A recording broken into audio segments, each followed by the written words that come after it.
Greetings viewers, welcome back to the channel. In today's video we're going to be doing an inspection on this 2008 Forester XT. This Forester XT only has 83,000 original miles on it. It is a 5-speed manual, and I believe it's a limited with the tan leather interior. Customer just purchased this Forester, brought it to me for an inspection to see what all it needs, if anything, and real shortly here we're going to pull it in the shop and give it a look over. But first I'm going to go for a test drive in it and see if I notice anything weird during the test drive. So with that said, let's get into it. Alright guys, let's get to the inspection on this 08 Forester XT 5-speed manual. First off, we've got a lot of dry rot in these tires. They're going to need a set of tires. These tires are 2014 manufacture date, so they are 5 years old, if not a little bit older. Let's see, the brakes, front and rear look decent on the car. The ball joints look okay. Do have quite a bit of rust under here. I can't remember exactly where the car came from. I think it was Charleston, so I guess down near the coast is what got it. Sway bar end links are about time to be replaced. It has some cheap aftermarket struts in the front. It's still got the OE struts in the rear. We got a bunch of rust again on the exhaust manifold. The car, I think, has 82,000 some odd miles to be exact. I was going to recommend time belt water pump service on it. Judging from the coloration on the water pump, I believe it might have been replaced already because there's not as much oxidation on the water pump as there is, say, the oil pump beside it or the engine block, but I'm not sure.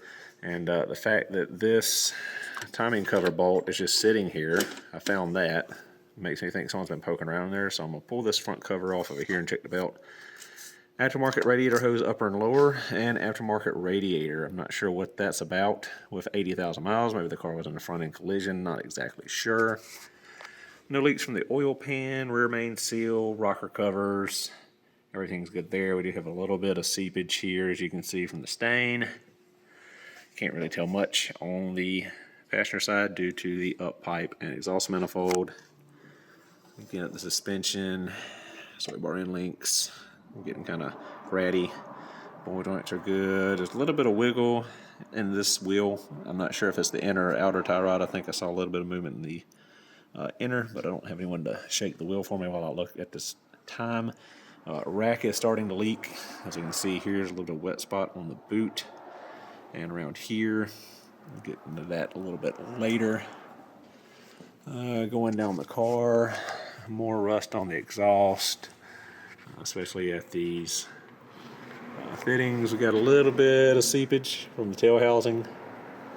We've got a lot of leakage here at the shifter rod where it goes into the transmission body. We got a little bit of seepage here around this axle seal here. For some reason there's oil on the starter and I can't figure out exactly why. There's nothing appears to be leaking above it collecting on it, so I'm not sure what the deal is there. Moving on to the back, more rust. Most of the suspension bushings are still okay. There's no tears or rips. This factory strut, it's got a lot of rust on it here in the rear. Both rear struts are still factory. A lot of rust on the control arms. Ton of rust on the exhaust. And the studs for the rear diff.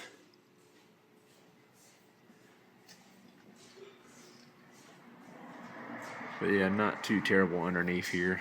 We'll bring it down and take a look at the engine bay, see what we find in there.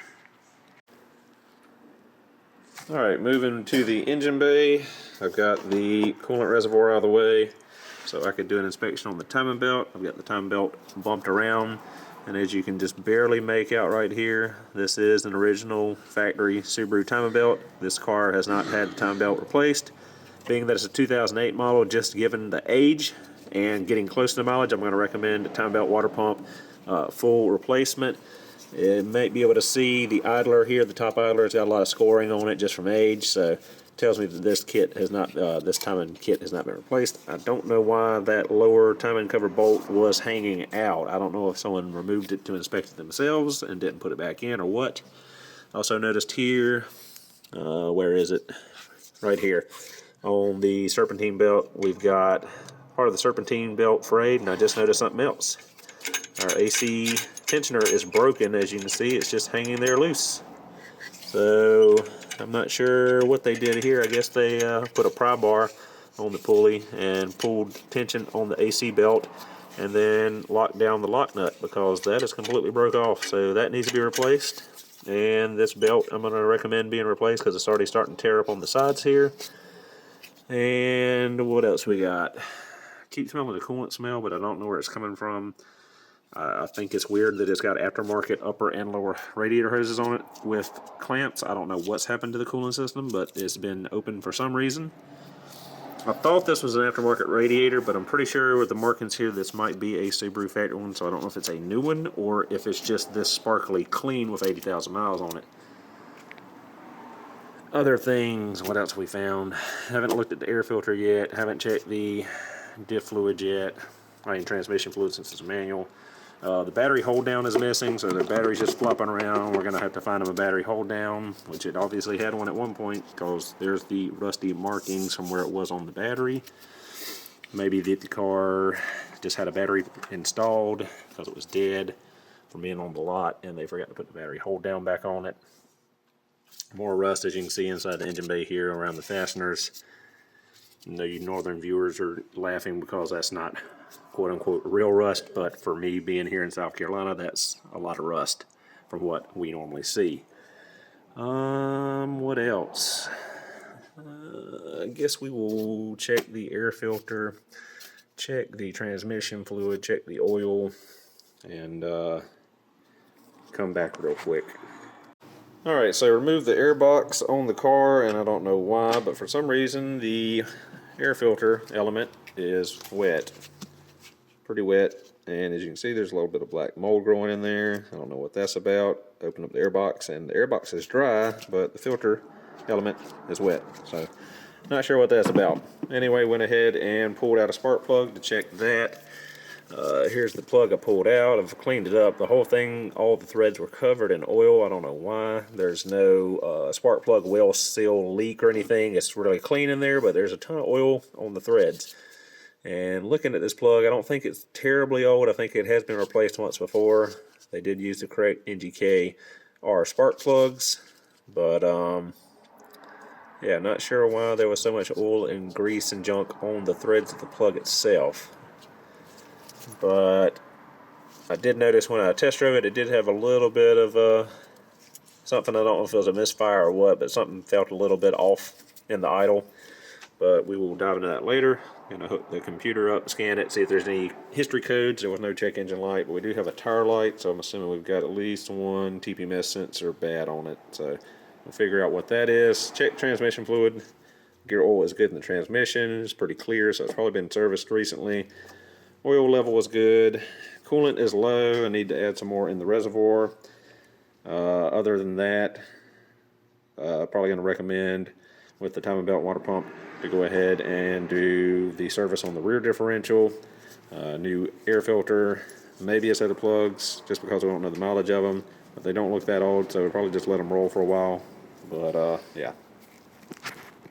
Alright, so while the scanner is scanning everything, I've got my list here. I'm sure you can't read my chicken scratch, but it's 83,746 miles on the car.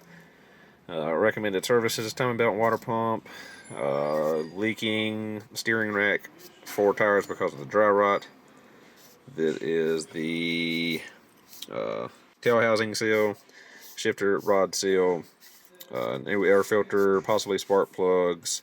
The rust I need to inform him about. Axle seal on the left front we saw was seeping a bit. And find a hold down for the battery because it's just flopping loose. And our tire light is on for the left front air pressure. We're going to check to see if it's low. If not, it's probably just a bad sensor. Battery's dead in the sensor, something like that. So we'll check that out and figure it out. I'll get this list to him, get him a quote ready, and we will go from there. Alright guys, so after scanning it, I checked the tire pressure in the left front and it was set at 40 pounds of pressure, should be 32, so I've adjusted all the tire pressures. The rear toward at 20 something. Tire light's still on, but I haven't drove it up to speed yet for the sensor to pick up, so hopefully that'll turn the light out. Other than that, let me flip the camera real quick. Alright, so I don't know if you can hear what I'm feeling, but there's a little something. There's a little bit of a bump.